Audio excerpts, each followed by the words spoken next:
Hello, welcome back to the channel, the basics of Diag, and today talking about Ohm's Law, not something I would have envisioned myself trying to teach people as a 13 or 14-year-old learning it in high school. But here we are. It turns out it's actually quite useful when diagnosing, troubleshooting electrical issues on automotive vehicles. So to start with, I suppose, this is what we're used to seeing. This is the equation I was taught, and I think it's still taught in UK schools. I don't actually know, it was a while ago. Voltage equals current times resistance. Voltage over current is resistance, which is great, that's fine. However, in an automotive setting, the only symbol here that we're familiar with is this.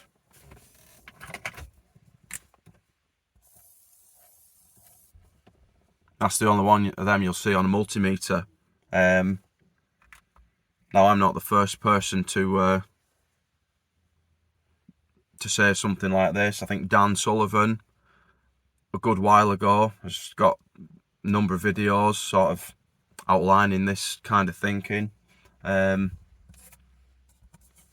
instead of Ohm's law, we'll call it multimeter law, where we have voltage, current or amps, and resistance or ohms. These are more like the symbols you will see on a multimeter. These are the symbols that are on this multifunction tester that I'm going to be using. Obviously on the bottom there we've got amps, we've got DC volts up from that. The next one up is the omega sign or the ohms symbol for resistance. There's frequency and temperature on there, we're not bothered about them. In fact, they're all on the screen. I didn't even look at the screen. Look at the screen. Resistance at the top with the ohm symbol. In the middle, we've got A for amps. At the bottom, I'm hooked up to the battery on this Mini, 12 volts. So there we are. So if we use these symbols, it should make understanding it a lot simpler.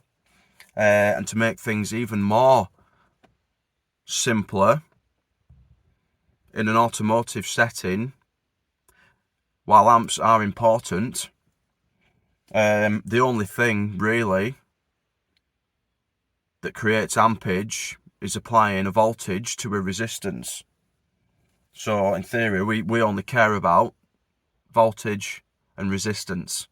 Applying a voltage to a resistance is, ampage is the byproduct of that. So I've got, obviously, as I've just said, we're hooked up to the battery on this Mini.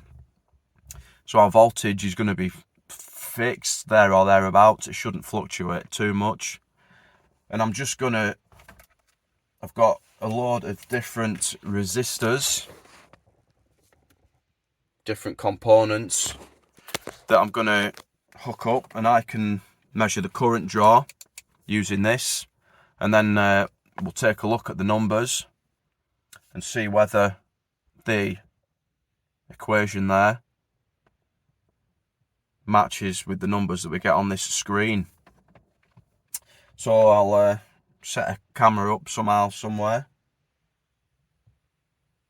Let's get the first resistance hooked up. Right, so I've got a list of all our components here. I did plan on doing this inside at me workbench. However, part 2 of this is going to be changing the voltage and keeping the resistance the same. The battery charger I was using didn't increase the voltage enough, so I've had to come out to the car, and obviously we're going to start it up to increase the voltage. But yeah, the first consumer is going to be this amber indicator bulb. So the voltage, just keep an eye on the screen. So she's on 11.7 volts, 6.6 ohms, 1.75 amps. We'll write that in. So volts, 11.7. Ohms was 6.6. And was the ampage 1.7. Okay. Up next, a H7 bulb. This should obviously produces more light, so there's going to be a lot more current flow. How much more is the question. So the voltage 11.3, 2.9 ohms, 3.9 amps. 11.3, 2.9, 3.9. 11.3, 2.9, 3.9. And then obviously at the end, we'll do, do the sums and see if the voltage divided by this resistance actually equals that current. Next up is a washer pump. Washer pump. 11.7. Oh, this is changing quite a lot, isn't it?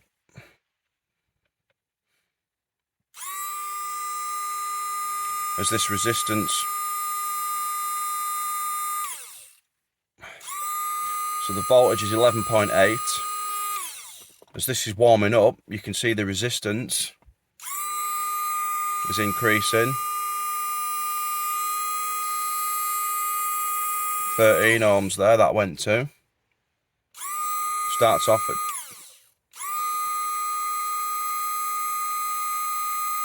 11.8. Or 13.5 and 0.8, I think we'll go for. I've forgotten what that was now. 11.8. 13.5. 0.8. Oh, I've got a horn next. I've stuffed it with some packaging peanut things, just so it's not as loud and in your face. Right. 11.3, 3 and 3.5-ish. 11.3, 3 and 3.5-ish. It was fluctuating a bit. Next, well, I did have this metering valve, but I'm going to use this last because I did something weird with this tester. Made it read a constant 0.39 of an amp when it wasn't plugged into anything. So I'm going to save that for last and see what happens. So next we've got an evap. Or was it this? Might have been that fucked it actually. We'll do the metering valve. That's what we'll do. So, we're ready. 11.2 volts, 2.4 resistance. It's going up slowly. 4.5. 11.2. 2.5. 4.5. 11.2. 2.5. 4.5. Yeah, I'm going to skip this evap solenoid. We'll move on. I've got two of these Vanos solenoids. These are off, I think one's out of a Mini with the Peugeot engine. One's out of a 3 Series with a BMW engine. They both look similar, apart from obviously the actual ends. So, see what happens. I'm expecting them to be very similar in ampage, resistance, current flow, whatever you want to call it. See, this is what I was talking about. It's done it now. Look at that. This reads a constant 0.38 of an amp. I don't know if my readings are going to be skewed. I'll disconnect it from the battery. Right, we're back. I don't know if there's some sort of thermal or overcurrent protection in this. I've not even read the instructions. In fact, it's the second one I own now. I've got one at work. I like the feature where you can read current. Yeah, and hopefully this is going to demonstrate why. So we're going to do what we hooked onto. I'm going to do this clean. We've got Vanos clean. I've got Vanos dirty. I'm gonna, so 11.7, 8 and 1.44.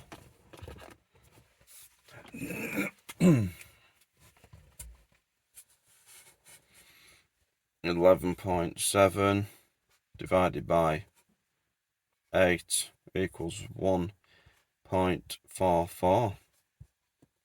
Vanos dirty now then.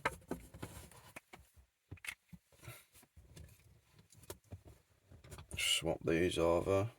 Oh, it's done it again. I don't know why it's doing it. Can go up to 5 amps apparently, but now it's... Maybe it's nothing, because that's giving the same reading anyway. Maybe I'm just being paranoid about it. I don't like my test equipment, you know, possibly giving false results. And obviously, on a smaller component, you know, or a higher resistance component, a 0.4 of an amp is quite a lot, as you're going to see. Some of these components don't even pull more than an amp anyway. So if this is, you know, giving me a reading that's out by 0.4 of an amp, it could lead me down a path that, yeah, I shouldn't be going down. But anyway, this looks like it's the same. We've got 11.7 volts, 8.2 ohms and 1.42 amps. 11.7, 8.2, 1.42, 11.7, 8.2, 1.42. Yeah, that's another thing. You need to have test equipment that you can rely on. If you're having to switch multimeters because you don't trust the one you're using, then get rid of the multimeter that you're using. Right, what's next? An O2 sensor heater circuit. Press the button and we get, now you see, as it warms up, did you see that to start with? The current was about 1.5 and then it dropped because it doesn't require as much current now if it's pretty much up to temperature. It doesn't require as much current to keep it there, so we're going to go for 11.8, 1 amp and 11.8. Yeah, 11.8, 11.8 and 1, and there you go. I don't need a calculator to work that one out.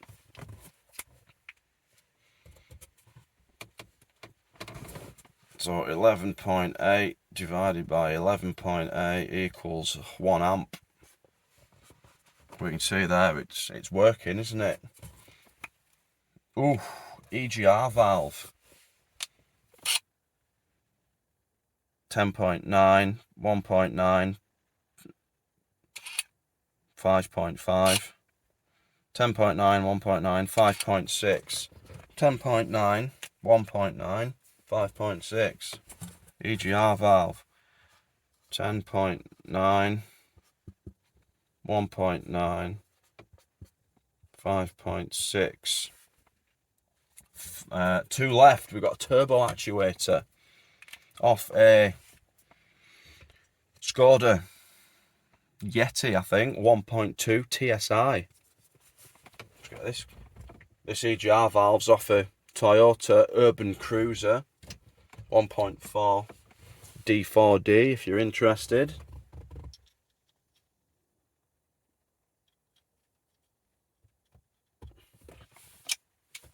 There we go, right. You can see that. Trying to turn. If I switch these leads around, obviously it'll turn the other way.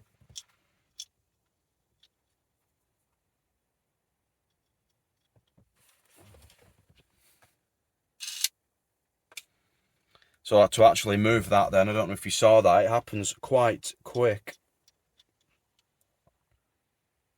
It took about 1.76 amps to actually move it. That was less then. That was 0.6, was it? I'll have to review the footage.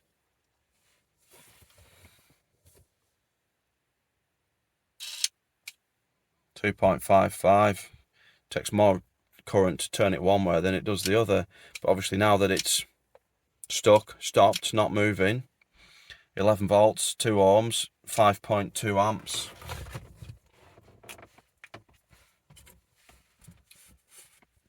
What we got? 11, 5.2, 2, did I say? I can't remember now. Or was it 2 ohms? It was 2 ohms, wasn't it? 2 ohms and 5.2 amps. And last one is going to be this evap solenoid. Pause. Is this too long? I've not even got halfway through yet. But I want to try and drive home the point that it doesn't have to be complicated.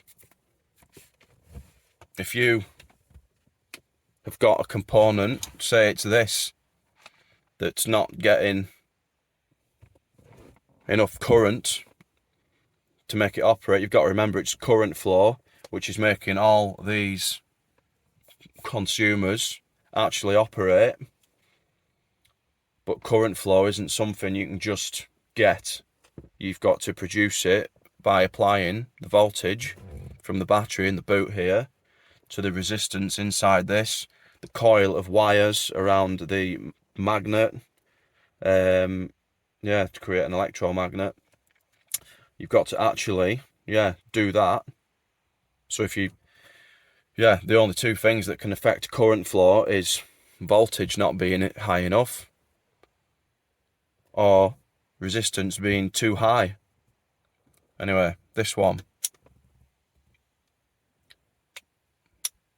11.8, 11, 1.06.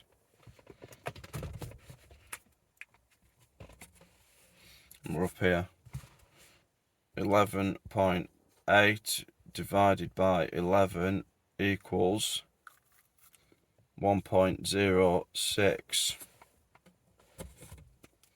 Now the voltages haven't remained as I would like, but the battery's having no charge put into it, so you sort of see a bit of volts drop going on here as well. You notice the higher the current flow, so this EGR valve, probably the highest, drops the voltage into the 10.9 volt region.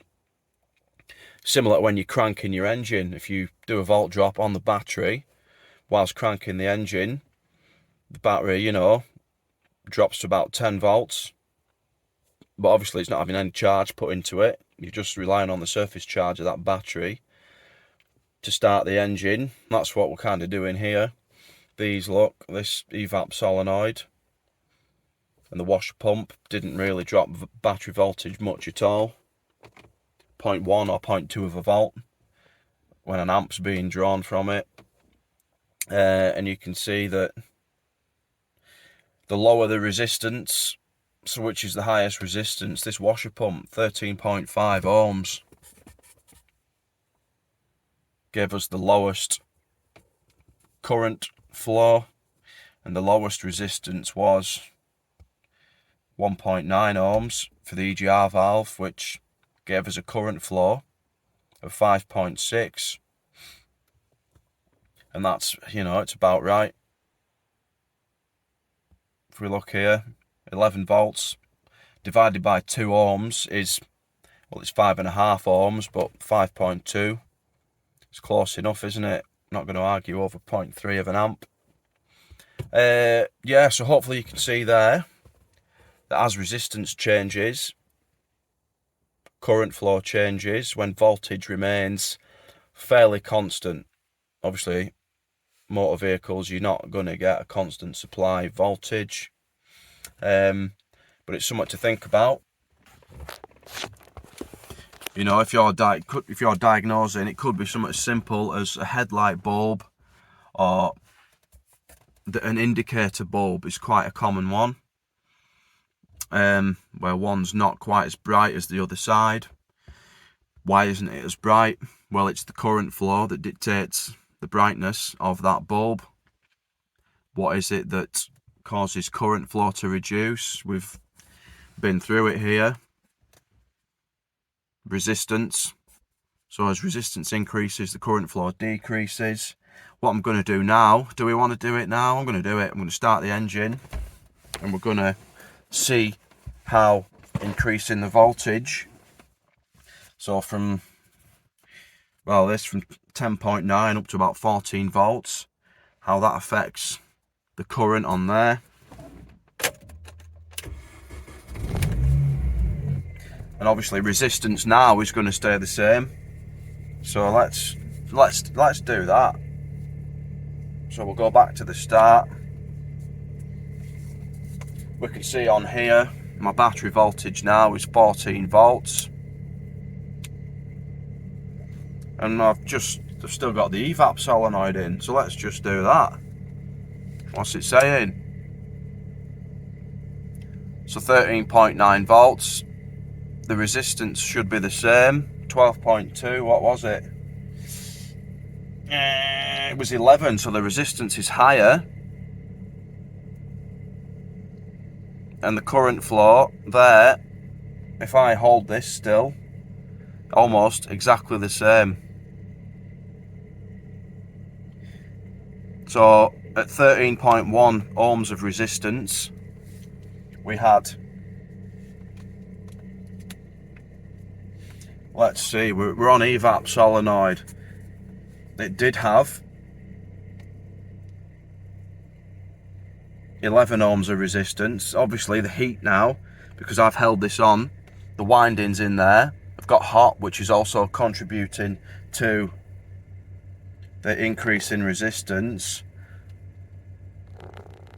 So we're on 13 ohms now, but we're still getting 1.06 amps of current flow, and that's because voltage has increased.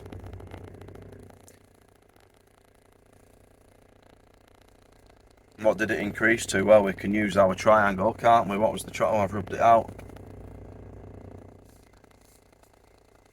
So we don't have voltage, but we have ampage and current, so we can do 1.06 times 13, which is probably going to be just over 13 volts. Let's click this. We'll have to wait for that to go up again. It's 14 volts, isn't it, anyway? 14 volts. I should have a separate calculator really to work this out.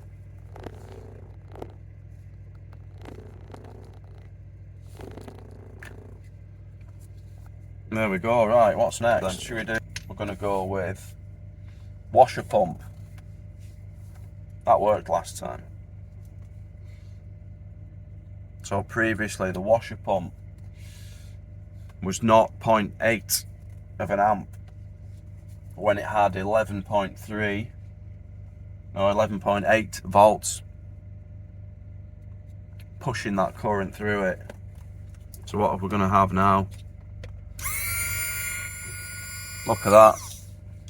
Well, that's close to 1.5 amps, that. 14 volts and 1.3 amps, 11 ohms. What was the ohmage last time? It got up to 13.5 ohms. Should I hold it until it gets there?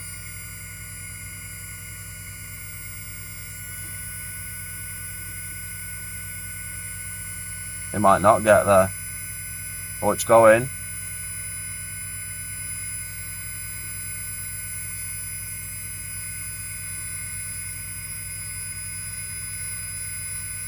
It's not going to go. But anyway, 14 volts, 13 ohms, 1.1 amp. So, where's me? Oh, I keep losing my pen. So the washer pump what did we say? 13 ohms, 14 volts, and look how current has now changed. It was about 1.1, wasn't it?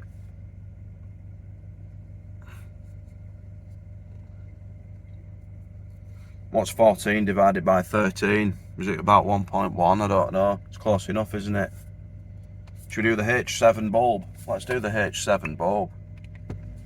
Last time, this bulb with 11.3 volts, we had 3.9 amps of current flow with a 2.9 ohm resistance.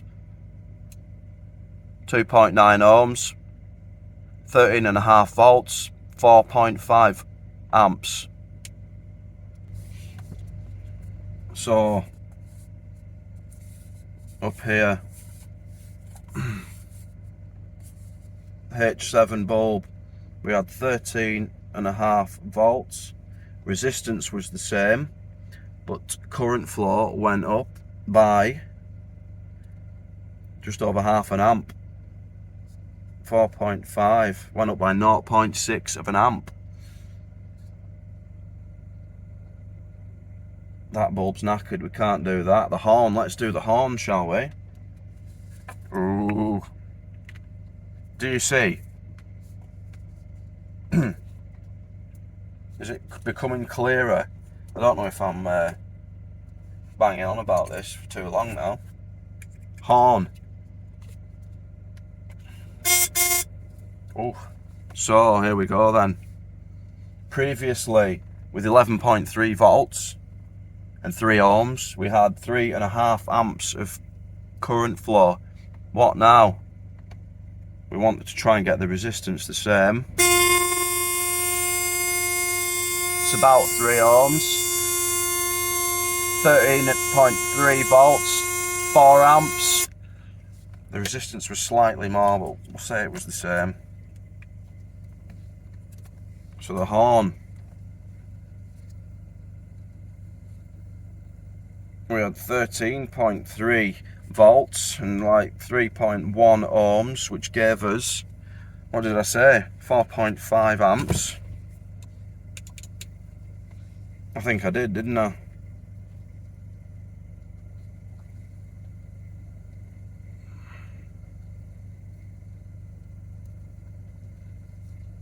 .5. The common theme, if we increase voltage, we increase current flow. So guess what happens if you decrease voltage? Current flow decreases. Let's just double check.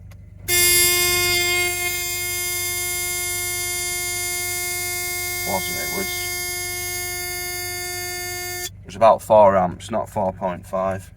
My bad, I couldn't remember. 4 amps. What we're going to do next, Vanos solenoid. So last time this was 11.7 volts.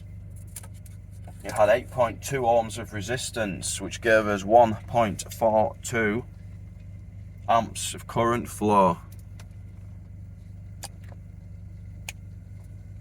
And now we have 13.9 volts. Resistance is 0.4, 0.5 higher, but we still get more current flow, 1.6 amps, 13.9, 8.8, 13.9, oh fuck's sake, 8.9, 1.54, 13.9, 8.9, 1.54. So the voltage is higher, 13.9.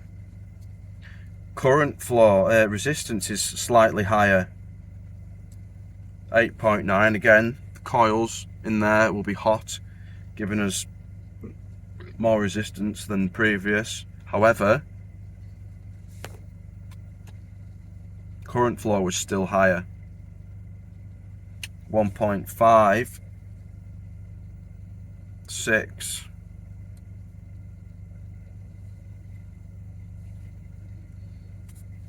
Should we do the O2 sensor heater? That was the easy one. That was 11.8 volts divided by 11.8 ohms, which gave us 1 amp of current flow.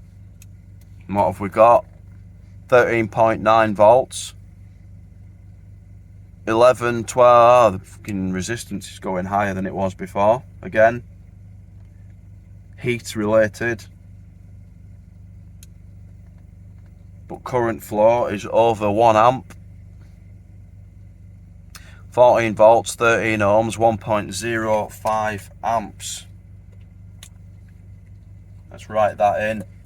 O2 sensor heater.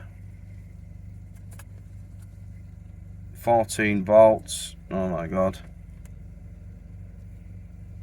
13 ohms, 1.05 amp, not much more, but DC, can you see the pattern?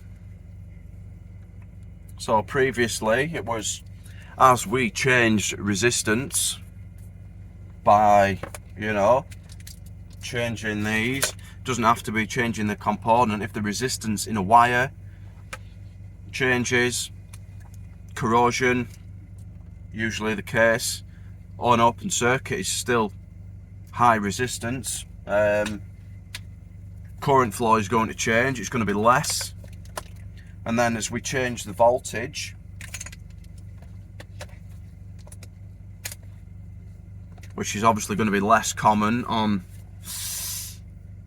vehicles, the most common cause of current flow issues is resistance changing.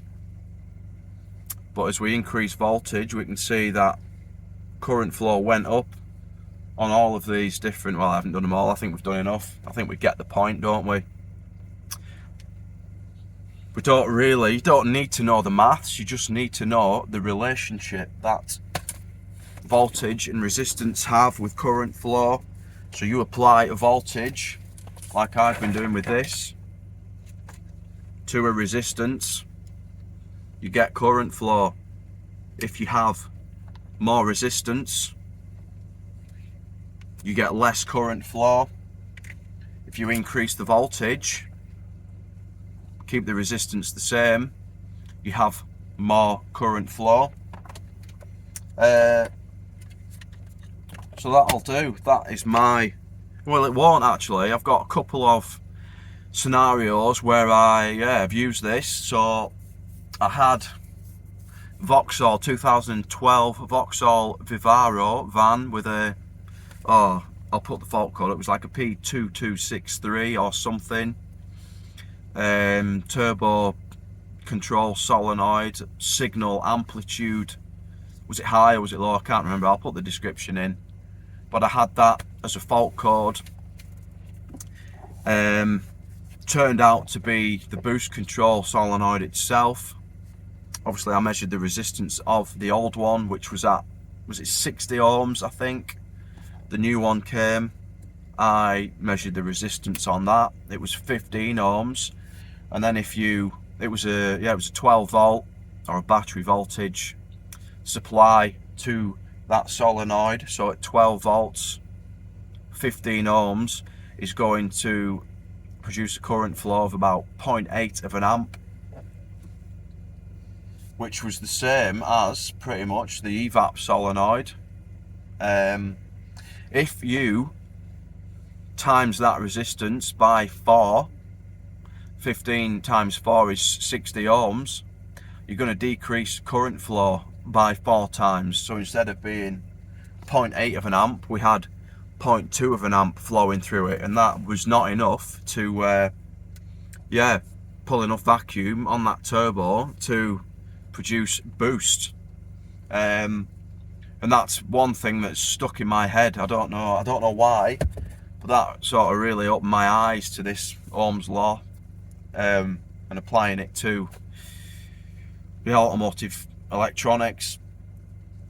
Another one was, it was on my own car actually, it was a Vauxhall Astra 2012 2-litre CDTI. It had a glow plug fault code, P0602 was it perhaps, and obviously I just went across the wiring harness, actually unplugs on top of the fuel rail. So I just went across all 4 pins for glow plugs with a test light that had a voltmeter built in. 3 of them obviously didn't drop much voltage, and 1 of them was dropping to about 10 volts. So then I resistance checked at that connector. The 3 good glow plugs were 2.2, no, yeah, about 2 ohms of resistance. The bad one was 7 ohms of resistance, and they were 4.4 volt glow plugs. So if we do the maths, should we do it? 4.4 volts divided by 2.2 is 2, I think. 2 amps of current flow. And then obviously with 7 ohms, we're nearly 3 times the amount of resistance that should be there. So current flow was nearly 3 times lower than it should have been, which meant the tip wasn't getting as hot as it should be. So yeah, there are a couple of situations where I've used Ohm's law. I mean, you don't need to, but it's, once it's in your head, it's kind of there, and you can apply it to situations like where the component may not be the fault, it might be the wiring that's at fault, and you can use Ohm's law, or even just the principle, knowing the relationship that we've not got the right amount of current, either voltage has dropped or resistance has increased. Resistance is most likely increased, so we'll look there first. Let's volt drop the positive wire, or whichever wire it might be. Yeah, anyway, right, I'm done now. God, I think I went on a bit then. Thanks for watching. Hopefully this has clarified Ohm's law, and it doesn't have to be Ohm's law, multimeter law, and the relationship voltage, resistance and current have with one another. See you next time.